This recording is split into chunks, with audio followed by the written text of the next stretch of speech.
We have always said that it is up to member states, it is their prerogative to determine when they want to take restrictive measures and when they want to move out of restrictive measures.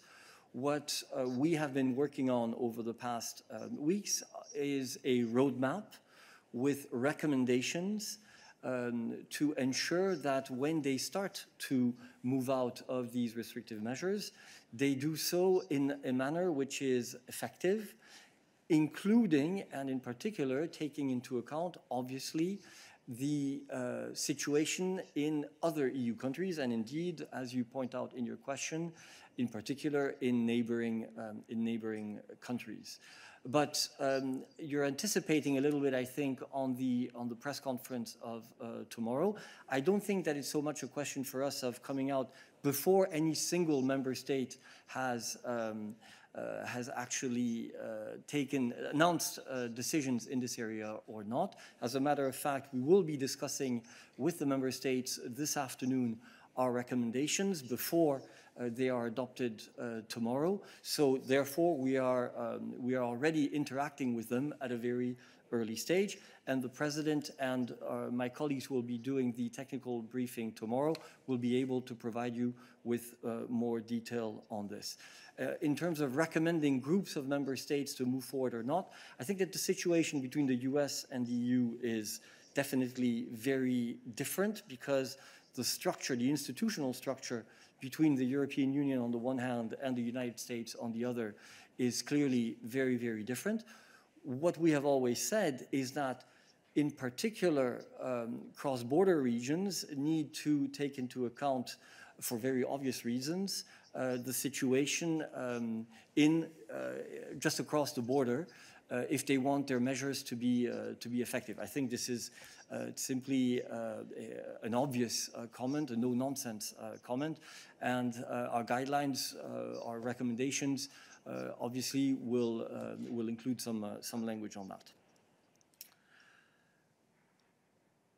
Okay, so I now see. So are there any other questions? If anybody else wants to add a question on this, I would ask you to push the raise your hand button now.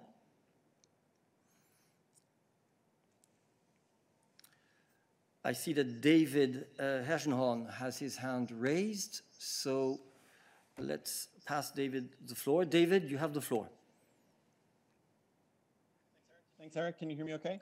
I can't see you, but I can hear you. Yeah, go ahead.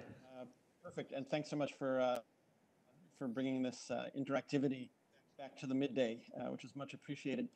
Just following up, we've seen some guidance from the WHO suggesting that it may be too soon for countries to be considering the various measures that are in place, and yet we do see some member states, as Dave's question indicated, Spain preparing to allow certain categories of workers back to factories, etc. So from the Commission's perspective, is this too soon? Is it premature? Are you, as President, urging member states as she talks to leaders to hold off on taking any steps until there's clearer agreement on the guidelines and also some scientific evidence that, in fact, the numbers of cases are declining in such a way as the epidemiologists would suggest makes it safe to ease the restrictions?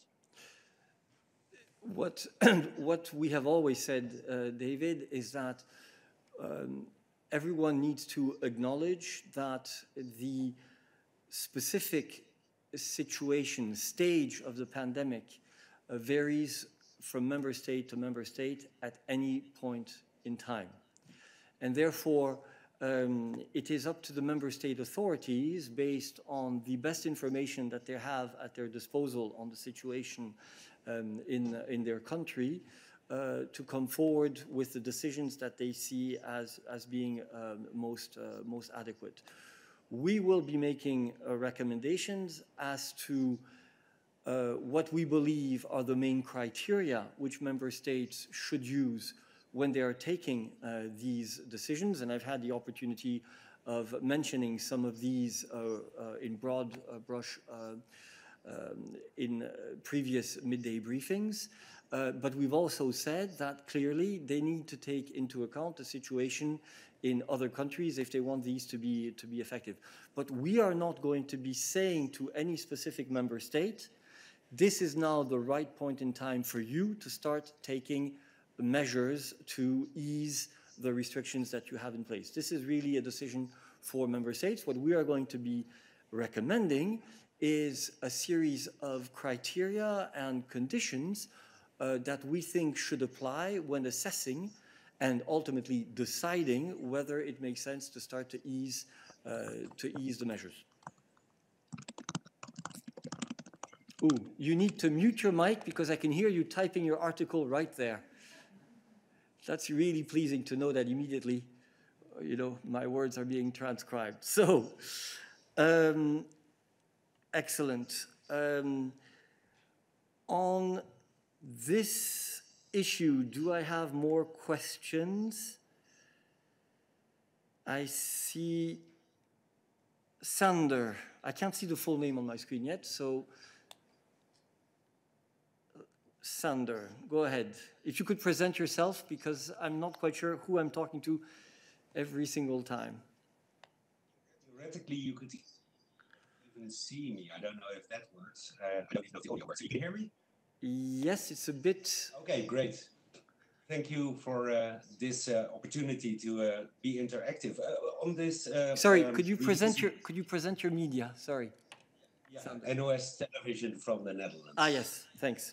The full name is Sander van Horen, by the way. So, not to take too much time, following up on the easing of the measures, I guess something the EU will want to say something about while recognizing the member states' authority is the closure of borders. So to what extent are you going to recommend the opening of borders? And is that something that you can be more aggressive on? Look, I think we have to wait for tomorrow until the recommendations have been adopted. I cannot go through all of the different issues today since we are going to adopt the recommendations tomorrow, and there will be a presentation in detail on this in the context, in particular, of the technical briefing. What I can say is that since the outbreak of this crisis, we have been very clear that whereas we understand the need for member states to take restrictive measures in order to protect the health of their citizens, they needed to make sure that borders remained open for example, goods, in particular those which are related to either our daily needs, obviously, to keep our supermarket shelves stocked, or for the health system, or components for industry that is actually producing some of the equipment that we need. And more generally, in order to keep the economy working as much as possible despite the very difficult circumstances that we face. Likewise, we've said that borders should remain open for cross-border workers who very often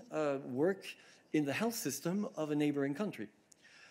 So quite clearly, we've never said that borders should be entirely closed. On the contrary, and there is absolutely no reason why that line should change tomorrow.